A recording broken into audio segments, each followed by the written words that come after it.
Welcome back, YouTube. Captain Quinn here with another episode of fly tying in my fly tying series. Been getting a lot of this, a lot of that as I post to Instagram and YouTube. Tons of wonderful comments, and you know, we're gonna give these flies away one day. I'm just gonna go through. I'm just gonna pick them all, pick a bunch of random names and comments. I'm gonna mail you these flies if you want them. Maybe you'll mail them back and say this is the ugliest fly I've ever seen, you big idiot, and that's okay. But I'm gonna tie you one of my favorite flies to tie now. This is kind of like where I've evolved to in fly tying, and it's more of a traditional pattern, and it's just one that I've kind of had fun with, similar to kind of like, I guess, a more of a traditional spey fly, but definitely bastardized, kind of like a green bunk sput skunk mix mutt. Just, yeah. So we're gonna go for it. I've got a size 7 Daiichi hook, and they come in packs of 10, and they're tremendously overpriced. But hey, sometimes, you know, you just have to spend money on your passion. I'm gonna take my time with this one. I'm gonna have fun with it because I'm a little bit of a perfectionist when it comes to these types of flies, and they're so fun to cast. They're so beautiful to look at. They're fun to tie, and tying these flies kind of brings me back into the 1800s when all those Wolf guys, whatever his last name was, not Royal Wolf, it's Charlie Wolf, I can't even remember, but all those guys who were like fishing Atlantics on their traditional spey lines on some river in Europe somewhere. It kind of makes me feel connected to them somehow. I'm gonna stop for a quick drink from one of the sponsors, and then I'm going to get back to it. So I am going to use this yellow thread as the butt, combined with some silver tinsel. I'll show you what I'm going to do here. I'll take a little, about 2 inches of silver tinsel, and I'll wrap back up there. I'm going to secure it lengthwise along the shaft of the hook.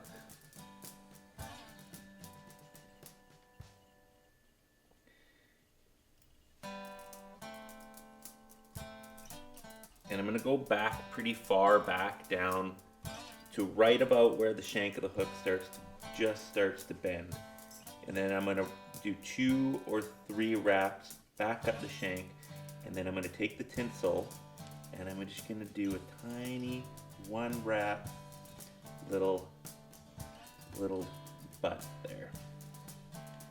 And then I'm going to take my yellow thread and I'm going to secure it. I'm even going to wrap over it once or twice to kind of make it a little bit smaller. And I'm going to take my time to keep things neat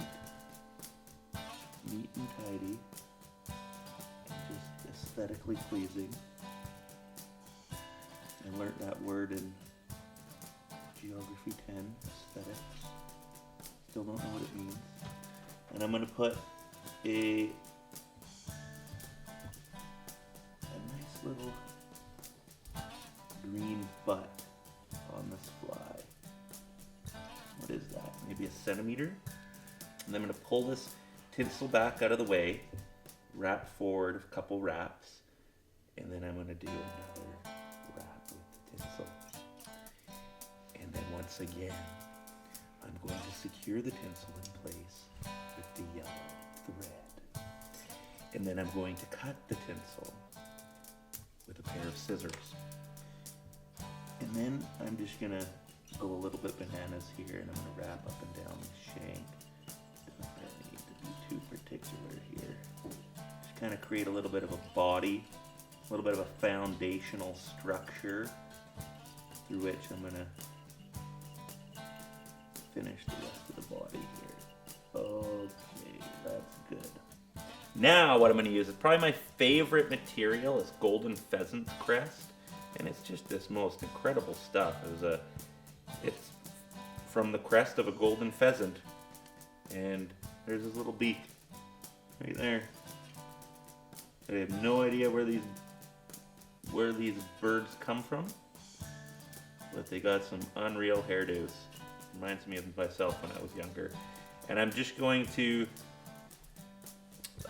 place it so it kind of arches up, and I'm going to secure it as the tail of this fly. You can go short, long, however you want, whatever suits your fancy, whatever tickles your taste buds. I'm going to secure that in place and just kind of fandangle it into position here.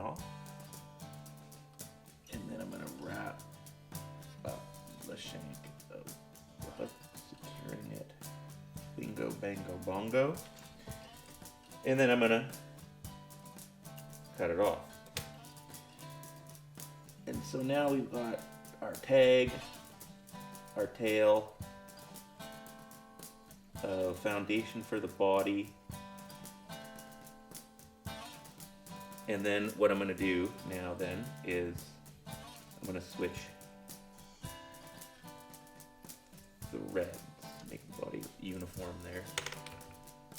And I'm going to put a whip finish on this, done with the yellow. Out with the yellow, in with the blue. There. So I'm going to cut that off, switch out my threads. Adios.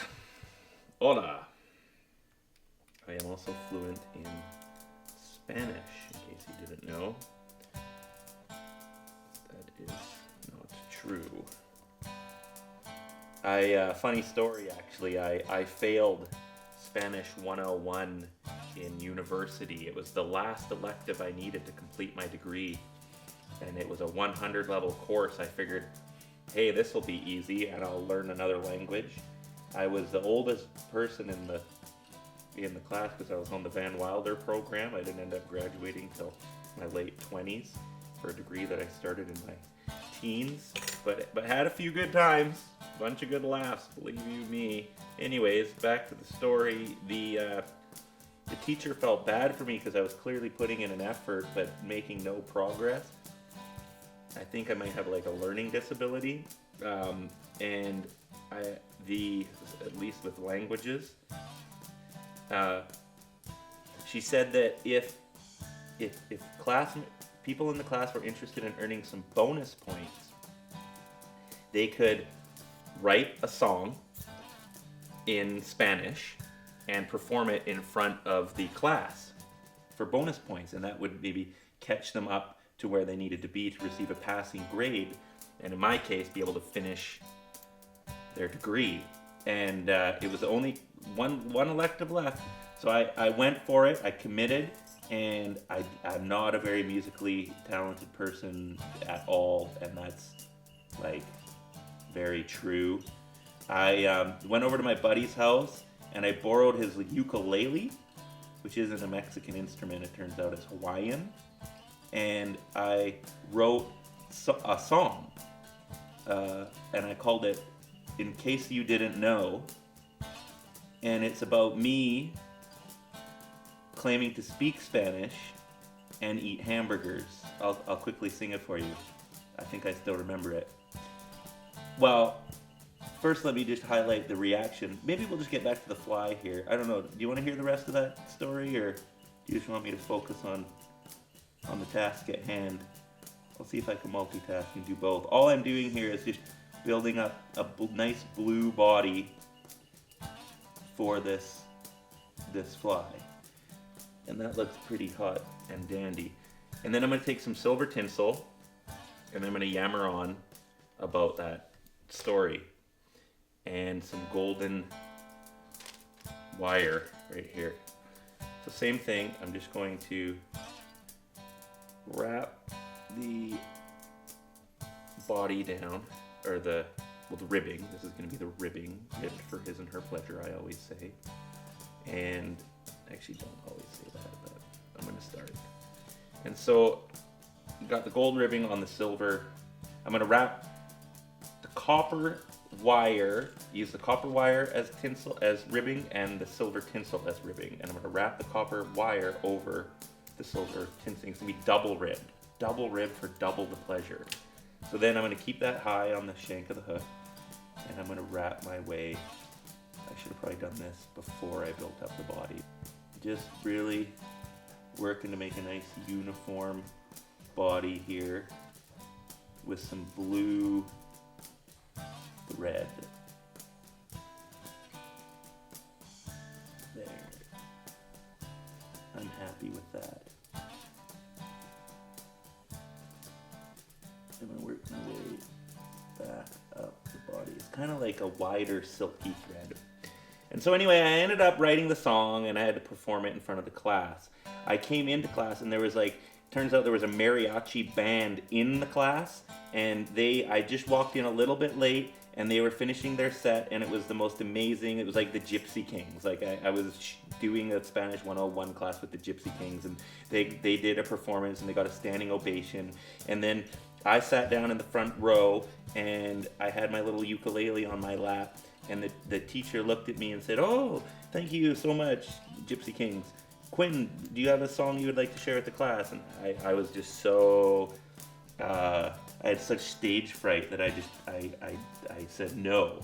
And then but she saw that I clearly came prepared. So I wrapped the tinsel forward. I'm just gonna wrap the copper wire over the tinsel. So I couldn't really back out of it. She kind of like put me on the spot, and I said, okay, fine. So I got up in front of the class and I pulled out the ukulele with the 2 chords that my buddy taught me the night before. Then I started my song, and it went like this. In case you didn't know, and I even put on the accent. Yo hablo español, in case you didn't know. Yo hablo español. Tengo hambre y quiero hamburguesa. Yo pienso ir almorzar. Cha cha cha. And what that means in English is, in case you didn't know, half the song was in English, so I lost points for that. I speak Spanish. In case you didn't know, I speak Spanish. I am hungry. I love hamburger. I think I'll go eat lunch. And that's how I finished. And there was crickets. Not a single person applauded me. And I failed. So I had to come back for another semester and take another elective. And I took piano instead. No, guitar. I took beginner guitar. That's right. I should have taken that one first. Anyway, it's a fun little story. Back to the fly. So here we go. We're chugging along. It's starting to look really dandy. I love it so far. And what I'm going to do is I'm going to take some kind of softish purple hackle thing. I think this is pheasant. I don't know. Traditionally, they use blue heron, I believe, for like traditional spey flies, but they're like red listed in Canada or something, so you can't use those anymore. And you just gotta find a material that works for you. I don't really pay too much attention to all these fancy names and exotic creatures. This could be from a feather from some kind of chickadee or a sparrow or whatever. As long as it works and does the job, I'm pretty sure it's from a pheasant though. And it's not endangered, in case PETA gets a hold of it. And I'm just gonna do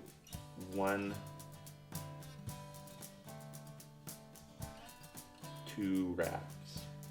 Give it that nice sparse sex appeal that all flies and fly tyers and fish just adore and cannot resist.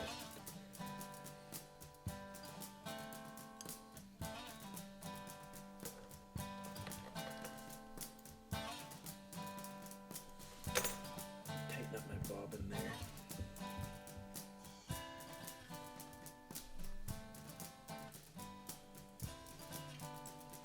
And then I am going to take some polka dotted purple feathers from a purple polka dotted chickadee. I'm pretty sure. Mm-hmm. Guinea. This is guinea fowl. Some kind of guinea pig thing. Bird. Guinea bird.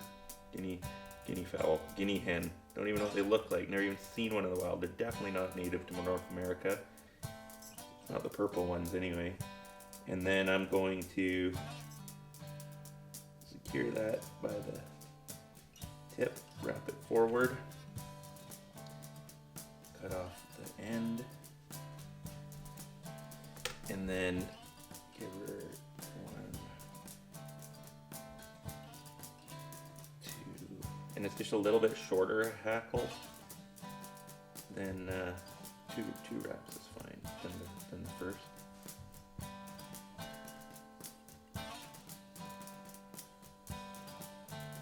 Just locking everything in place here.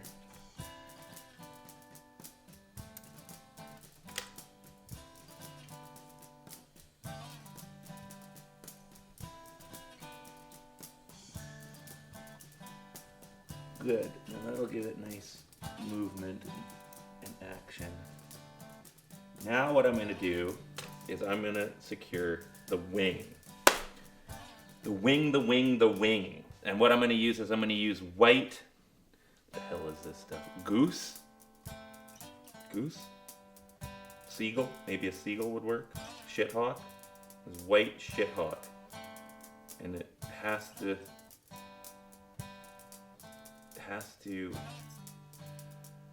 be, doesn't have to be anything, but I'm going to use white because I like the way it contrasts this fly. And I'm going to take, how many little sections is that? I don't know, about a dozen little individual feather fibers. What is the proper terminology for half this shit? I don't even know. Am I even qualified to do this series? Don't I?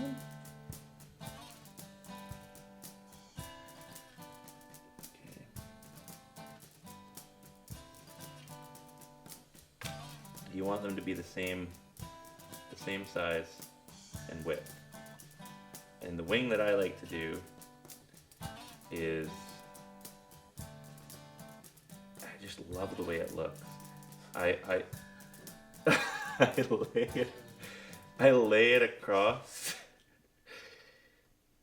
on a diagonal, and I do a loose loop. 2 loose loops.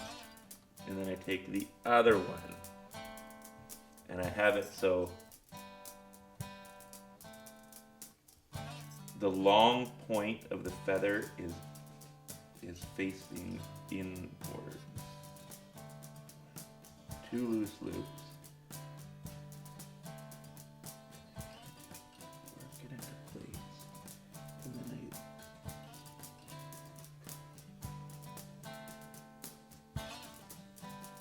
I secure it.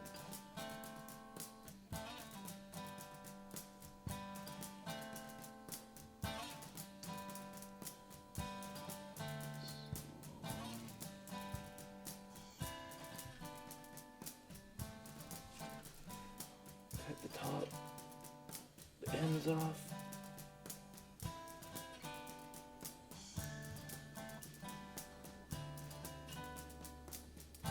Neat it up, pretty it up.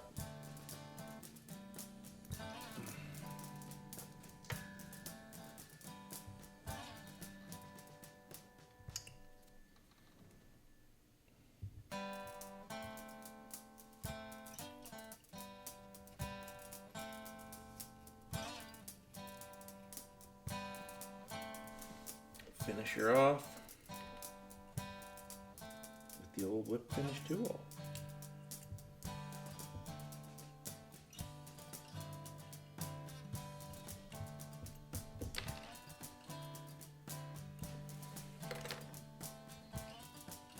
And like, I just can't wait to swing this thing. It just looks so gosh darn sexy.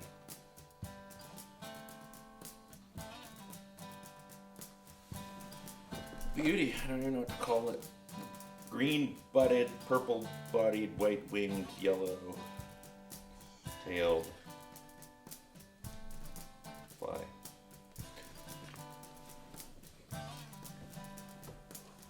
And I like to do this after, just to see what happens. See? It kind of gives me an idea of what it might look like in the water. So there you go. This fly could be yours at the very low price of commenting in the comment bar below. So subscribe to this channel, tell all your friends about this fucking weird dude tying terrible flies on the internet, saying all kinds of dumb shit, telling stories about Mexican hamburgers. And we'll see you next time.